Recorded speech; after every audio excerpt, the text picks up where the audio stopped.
welcome back to Diverse Joy, a podcast where two so-called experts put the joy back into diversity conversations.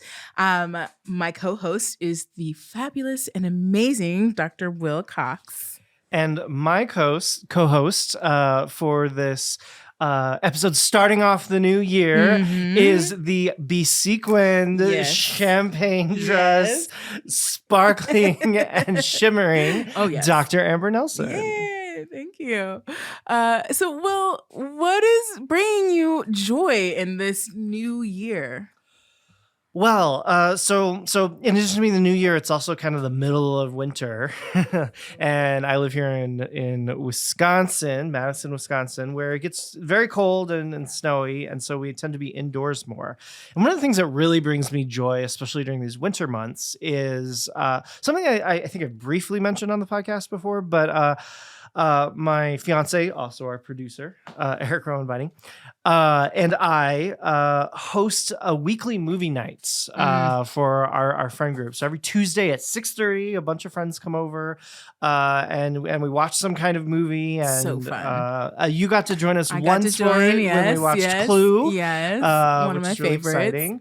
Tim Curry. My good friend Jack Pepple, who we're going to have on the show at some point because he has an awesome media studies kind of background. That's so cool. He curates the movie nights for the most part, and we do a little series. So like when you came and watched Clue and we had fun with that, that was the start of our Whodunit series. And so we're watching a bunch of different kind of murder mystery-ish things.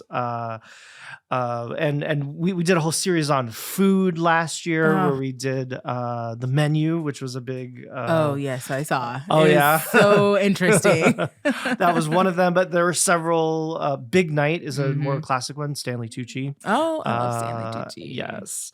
But it's always that little kind of sparking joy, which is something we in Wisconsin really care about because you have to find those indoor activities things to do in the winter. Not just have seasonal affective disorder and be depressed all winter. For sure, I can appreciate that. I can appreciate that. Yeah. So what about you? What's bringing you joy this January? Yeah. Well, January. There's so many things. But January happens to be a month of a lot of birthdays for me. Lots of family and friends have birthdays in January, and birthdays just in general bring me so much joy. I grew up really, surprise, going like all out for all of the birthdays. Is there anything you don't go all out for?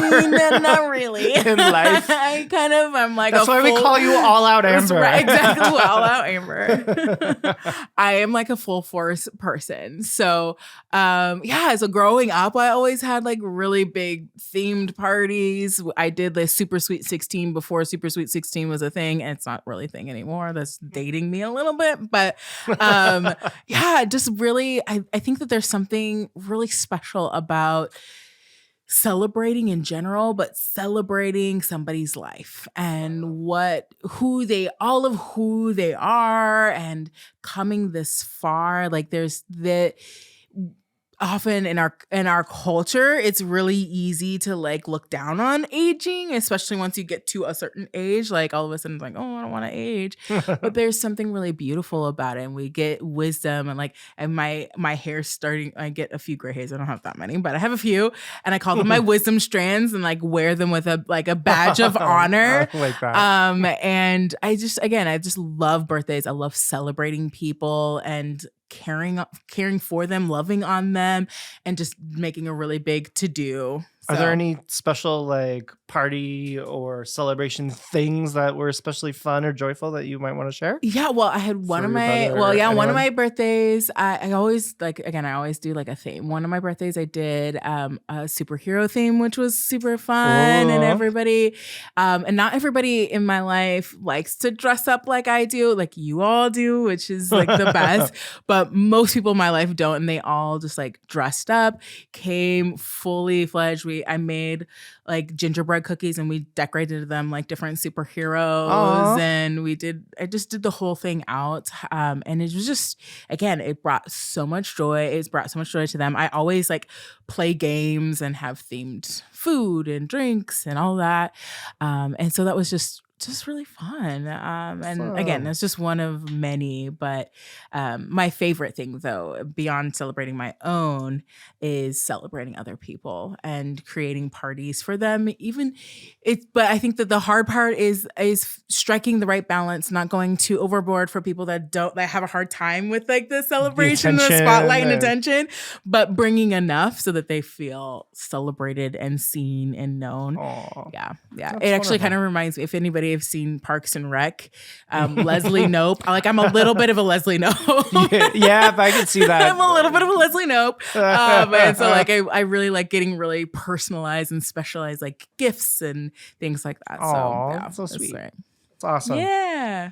Well, yeah. So, speaking of birthdays and also New Year's, Mhm. so a lot of people kind of set New Year's intentions, Yeah. New Year's resolutions. Resolutions, I tend to do yeah. that more on my birthday, Oh, that's really actually, cool. which is back in November. But like kind of coming to New Year, I think about where I am, what's been going on in Mhm. my life, and Mhm. but you tend to do New Year's resolutions or Yeah. intentions. You want to talk about that a little? Yeah, I usually take the time at the beginning of the year. It's one of the things that I really love to do is to sit down and reflect on like what did the last year bring? Not necessarily specifically in like activities or the things that I did, but how I've grown, what I took from the last year, and how do I want to be intentional about going into this next year. And usually I think of like the word that is my intention that I kind of use. And we talked in some past episodes around acceptance and commitment therapy. And a lot of that is grounded in your values. And kind of think about that as like, What are your values? what's the value that I'm kind of centering my decisions on this year? Right. And so I really love It's at the not beginning. always justice. It's not always justice. I know the justice is always kind of in the background, right? It's underlying all of the things. But what is the thing that like making my personal decisions on? Is it around intentionality? Is it around, care, self-care, or Yeah. is it around health, well-being, whatever those things are. And then I think about like whatever decision I'm doing, whether be it big or small, how is it moving me towards this larger kind of value or goal for Oh, the year? that's awesome. Yeah. Yeah. Well, and no accident that it Right. actually ties into our main topic today. What? Yeah. Wow. Yeah. Surprise. So one problem that I see a lot as I Mm. work with different groups is that they kind of fall into diversity efforts, Jedi work, Mhm. and so they kind of fall backwards into it because some kind of problem happens. Yeah. There's some kind of discrimination lawsuit, Yep. or just employees kind of calling out racist, sexist, or just kind of lack of equitable practices. Right. And then there's someone at the top who's trying to kind of manage the PR scandal or employee problem or however it is they see it, Yep. and fall backwards into, oh, well, we're doing diversity stuff and aren't intentional about it the way we're Yep, yep, talking yep. about. And that ends up just causing so much more harm than good. So they do Absolutely. things that like are lip service. Exactly. Like, oh, well, we're Yep. going to put up a bunch of posters of Martin Luther King. Right. Which love Dr. Martin Luther Uh-huh. King. Of course, yeah. No shame against him. But Yeah. when some people just kind of use him as like, oh, that fixes diversity, right? Right. And it's like, well, no, like it would be, I mean, it's nice to hear some of his amazing quotes and perspectives, but sure.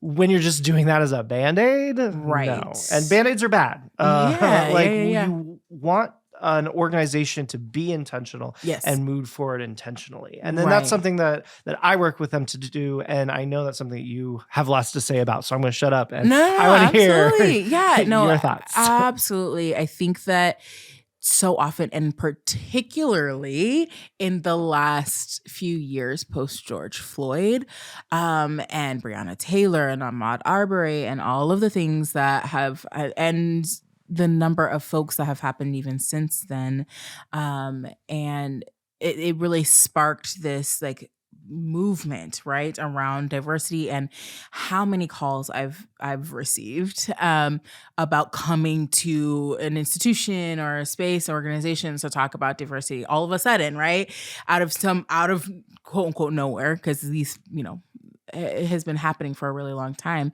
But all of a sudden there's this spark of saying like, oh, we should be focusing on diversity. But it really ends up being really performative, right? You're talking about that lip service. It ends up being really performative unless the system is trying to say like, how are we doing this in an intentional way? We're actually grounding it in values, and we're actually shifting and changing the culture of this space in order for this to be something more than just bringing in a singular training or putting up some posters or adding a tagline in there, whatever that is. It has to be more than that. Otherwise, it's just performative. Yeah, and it's thinking through your reasons for doing something. Right. Is it because there was a complaint that happened, or is it because at a deeper level, your organizational values are, we want everyone to succeed. Exactly. We want voices to be heard, inclusion to happen, all the good Jedi stuff we like to talk about. Absolutely. And speaking of hearing voices, I think a really big part of... You're hearing voices? Only sometimes. I mean, as a therapist, shouldn't that concern you? Only sometimes. Hearing voices? No, but in regards to like listening to the voices of the organization, it's also really important from a consultation perspective and a systemic change perspective that the system is asking their employees, the people within the system, what they need, and to listen to them, right? That's, again, coming back to humility and responsiveness, that we need to ask them what they need and also listen and do something with that. Because what ends up happening is then the system, if not, it's becomes a form of white saviorism, right? Like, I am the head. I'm the one that has all the power. I'm the one that has these things.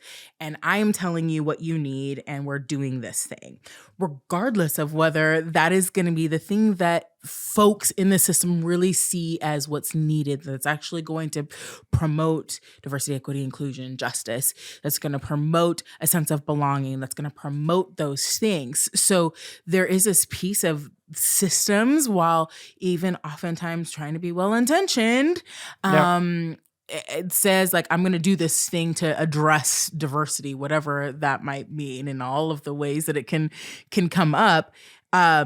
But without the input of the people that it's supposed to be helping, it completely misses, right?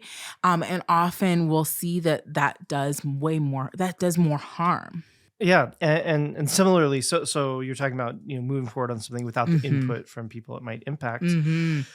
Also moving forward without any kind of understanding of how organizational change happens. So this is the science portion. Absolutely.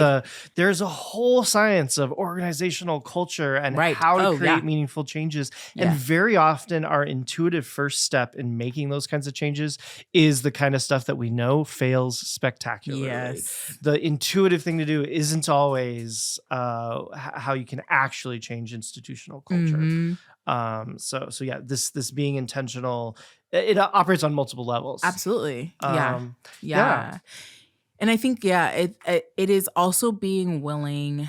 It's also being in the vein of humility. It's being willing to say, something is not working, and not being afraid to let it go and start over or try something completely different.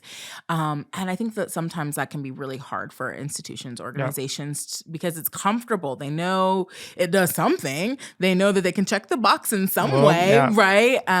Or they have people who have been doing X for so long, and then it's, well, are they gonna offend that person? Right. Or, very much so. Again, and we talked a little bit about kind of bad diversity training, and one of the things that I mentioned was that sometimes people just don't stay up to date with what are the new things, how do we adjust and adapt these things. And that relates to last month's episode with humility. And like, we have to understand these things evolve. Exactly. There's a dynamic process to this, and if we stay stuck and then institutions are afraid of addressing things with the folks that maybe are in power, or the folks that are maybe even the ones leading some of these efforts but aren't working, then we stay stuck. Systems and organizations will stay stuck, and we have to be able to be willing to step into that space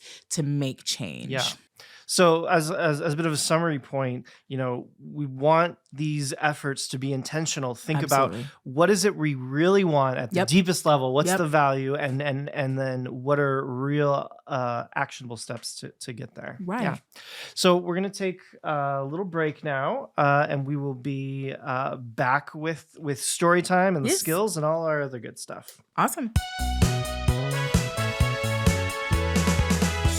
Happy New Year! This is Will with a few announcements before we get back to the episode. First off, I want to thank all of you for being listeners. With the last few episodes, we've reached over 1,000 downloads, and Diverse Joy is ranked in the top 25% of all podcasts.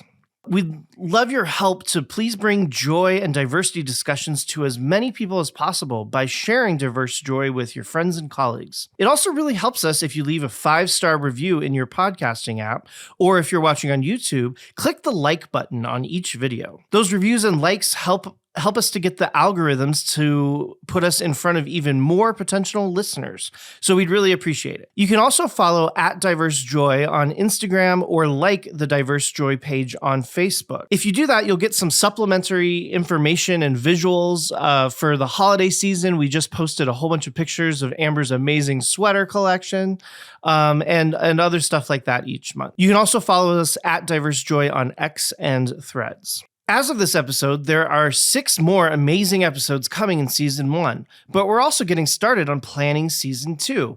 We'd love to hear your ideas for future episodes, so if you have any topics you'd like us to discuss, questions you'd like us to answer, or anything else we could incorporate into Season 2, please let us know. We're also interested in things that bring you joy. Tell us a little about yourself and something that brings you joy, and we can share your joy with other listeners. Use the submission form on the diversejoy.com landing page to send us any of the above. We love hearing from you. Thanks again for listening or watching. Please give us those likes and 5-star reviews, and send us your questions and ideas for Season 2. You're all the best, and Amber and I appreciate you all so much. Back to the show. Welcome back. And we're ready for story time. Yeah. So you have a few stories for us. I do. So, and it relates to our theme of kind of intentionality. So the first kind of a negative story, how not to do it. Yeah. I'm not going to out the organization I'm talking about, but it was a Probably major university. It was a major university in the U.S., and they had a couple of bias incidents happen. Some negative things on campus, and they were like, crap, we need to do something. It was one of these things that kind of got rushed forward. And one of the main things they did, which one hand was good, one hand, as I'll describe, I think was really bad. They made a process for reporting bias incidents. Oh, yep. Which that's the good part of it. Like, hey, if people need to report that. The way they advertised it, they had these giant black posters and pamphlets that just had the words hate and bias on them with that university's logo. Oh, no. Hate and bias. And they were posted everywhere. Every department put one up. And so we talked with them, my colleague Trish Devine and I, about why this was bad. So first of all, just the mental association. Incredibly activating. Yes. and then first off, it's, here's your university logo. You're branding it with the words hate and bias. Hate and bias. That is not great. And yes, as you said, activating any time that someone sees that, if they're a person who's maybe been the target of hate and bias, that reminds them and makes everything just feel like less of an inclusive environment. And actually the real data from that campus showed that it was very inclusive overall, better than average, had good conversations about things, race, sexual orientation, all kinds of diversity topics. But this initiative, just everywhere you looked, it was like hate and bias. And in addition to me activating to people who are maybe more likely to be the target of Right. latent bias. Yeah. Also, non-stigmatized, traditionally powerful group members, they look around and they think that's what everyone's thinking about me. Like the white students, exactly. like everyone thinks that I'm just a white hater, like all these things. It was just, and I mean, we knew that that would be the reaction based on just scientific expertise and awful culture. And it definitely was. The students were so upset on campus. So that's the negative story. Not being intentional. I think they were trying to do something good with it. And again, you know, we mentioned a little bit about like intent versus impact, right? We should probably have a more in-depth conversation about that. But like they were the heart behind it was good intentions. We want people to be able to report it, of course. But when things are rushed and they aren't asking and getting feedback and that not being so intentional, it can lead and to campus harm. leadership wanted meetings with us about, you know, we're bringing in the science. And we just kind of held up the pamphlet poster thing like, not this. Not this. Not this. So negative story. More positive story. This was a different, this was actually a company, for-profit corporation.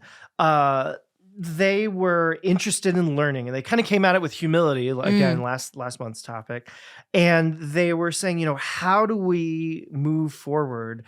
And we're interested in being intentional. And what I did, I was like, well, you know, do you have like a diversity statement? Maybe we should do a whole show on diversity statements later because they can, there's a lot to talk about there. There's a lot to talk about there. They had a really nice one. One of their company's core values was seeking out and amplifying underrepresented voices. And they had actually already worded it really nicely. And I was like, you know, start with your company's core values. Right here. Like this is what you say. And you know what? Everyone in this company, they see this, like when you walked into this company's building, the core values, there were things about, you know, the products they sold and their relationships with customers, but also diversity and inclusion there. I was like, everyone who walks in this building, they see that every day.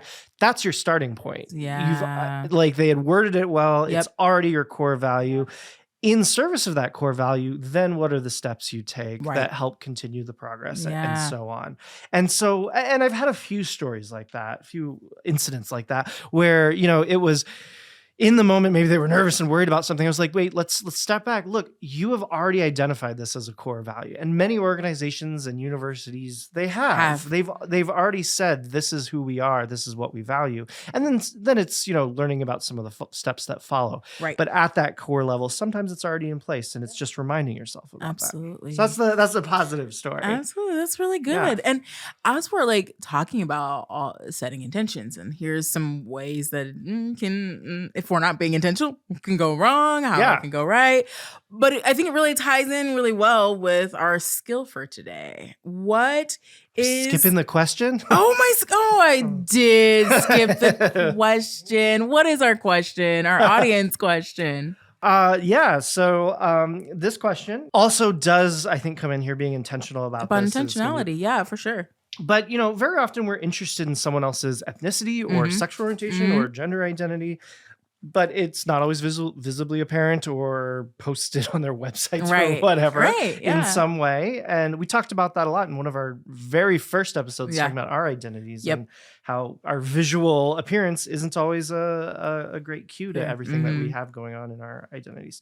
So this person asks, how do I ask about someone's identity respectfully? Or should I never do that?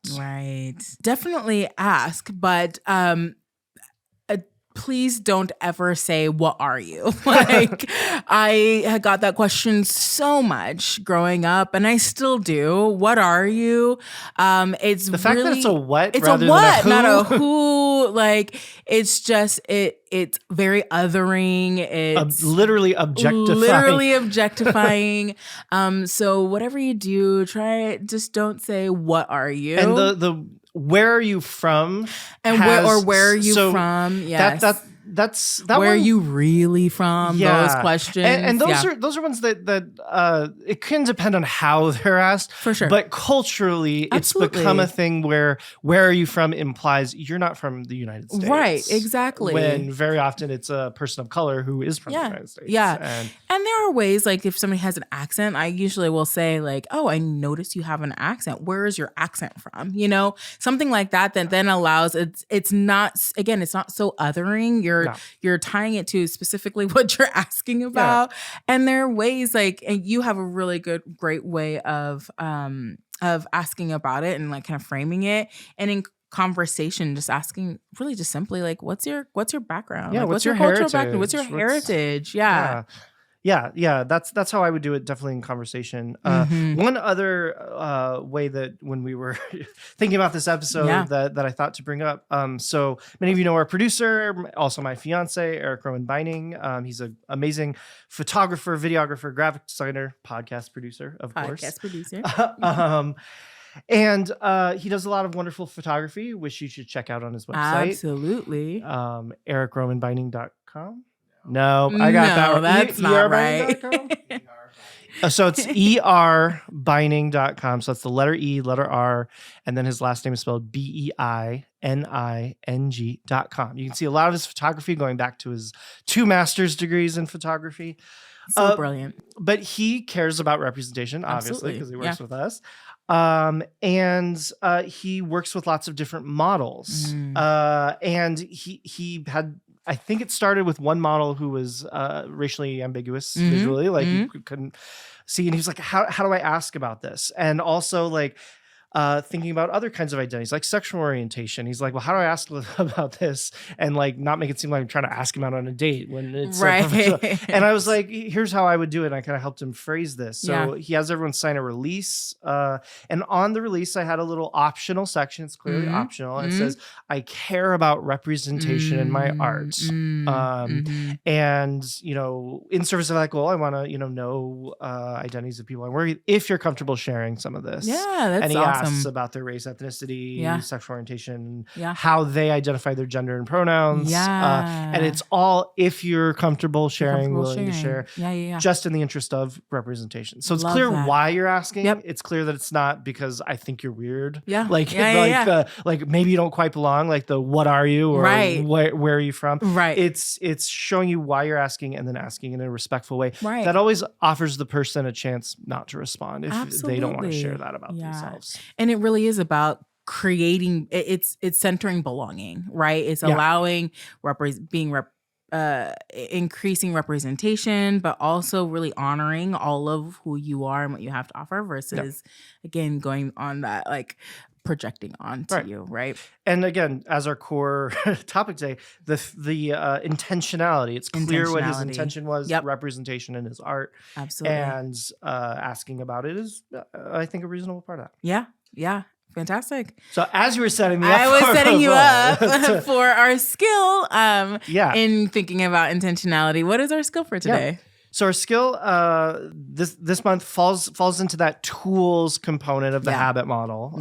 Tools that help us interrupt or in this case prevent bias. And that tool is to quite simply think ahead. And so this is true of so many aspects of our lives. Like I encourage people often to think about when was the last time you had a difficult conversation with a coworker or a child or a significant other. If you thought ahead about what you want to say, what you want to get across, how you want to say things, what your objective is from the conversation, what you want to get out of it. If you think that through ahead of time, it probably goes better than if you just jump in without having thought it through. And you're spontaneously in the moment talking. Emotions get involved more when you do that. When we're being spontaneous, it's more likely that things like biases and kind of automatically activated psychological states come into play. Absolutely. Thinking things through ahead of time can prevent bias. 100%. And there's a huge research study. Or I don't know why I'm calling it huge. There's a research study I really like that showed how gender discrimination comes out in hiring processes. In one condition of this study, they kind of let things just flow where people were being spontaneous in making a hiring decision.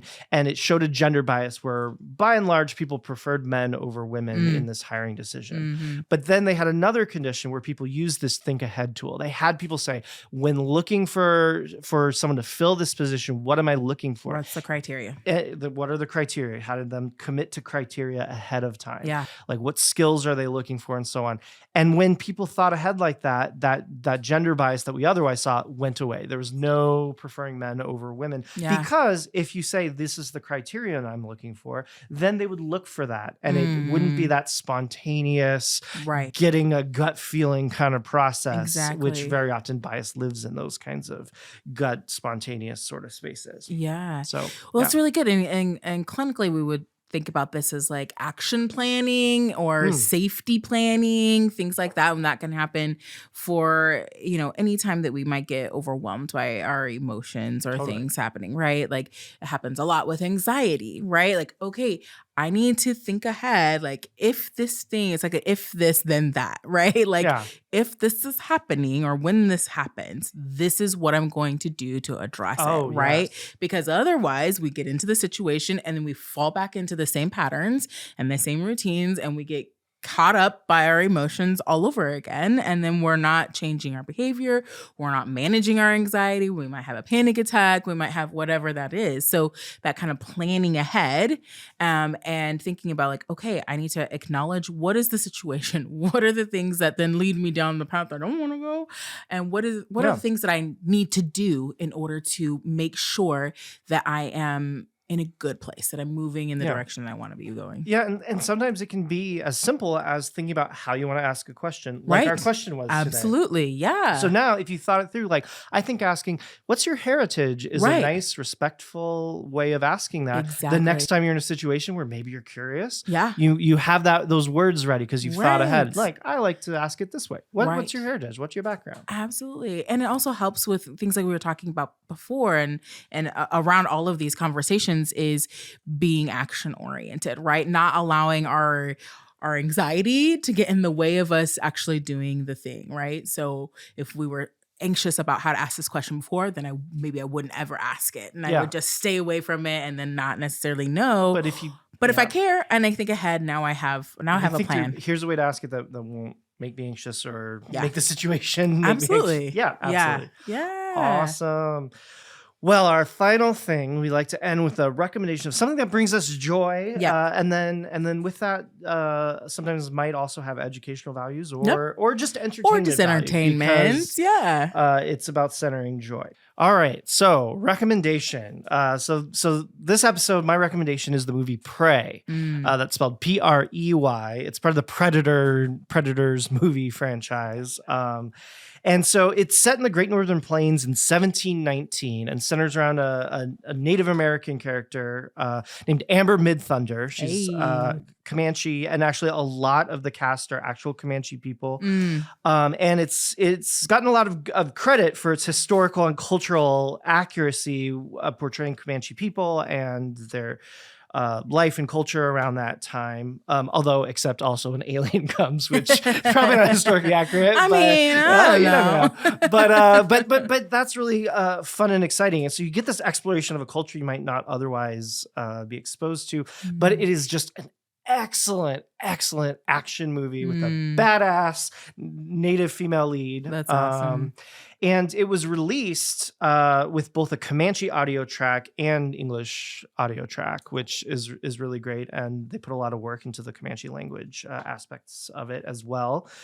And I know a couple of Native American people who just really appreciate that representation. In addition to it, it's sci-fi horror fantasy that they love. Yeah. That's one of the things we emphasize with this podcast specifically is that, sometimes when people say you need to increase representation in the media you consume, that they think it's always going to be work and it's not necessarily fun. But no, it can be a fun thing that you're just interested in because you like alien and predator movies. Right. But you still get exposure to some of these things. And all that actually positively serves your cognitive systems and 100%. Helps work against biases because 100%. You build emotional connections to these things. Yeah. So really fun. Might be too scary for you, Amber. I don't know if it will be my thing, but maybe I'll find some benign scenes that I can watch.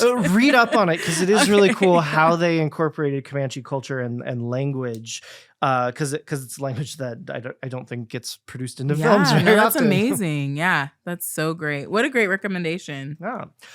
All right, thanks. So everyone, thank you for being here listening. I'm Dr. William Cox. I'm Dr. Amber Nelson. And produced by Eric Roman Binding with music by Jay Arner. Diverse Joy is consumable as either an audio-only podcast or a video podcast, both accessible at diversejoy.com. Diverse Joy is the official podcast of Inequity Agents of Change, a nonprofit devoted to the dissemination of evidence-based approaches to reduce bias, create inclusion, promote equity, and enhance diversity.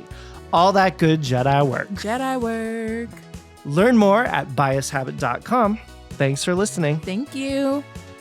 Oh, so phrase it in that capacity rather than a vague misunderstanding of American history. Yeah, sorry. Listen, it's okay. I wouldn't. Yeah. All right.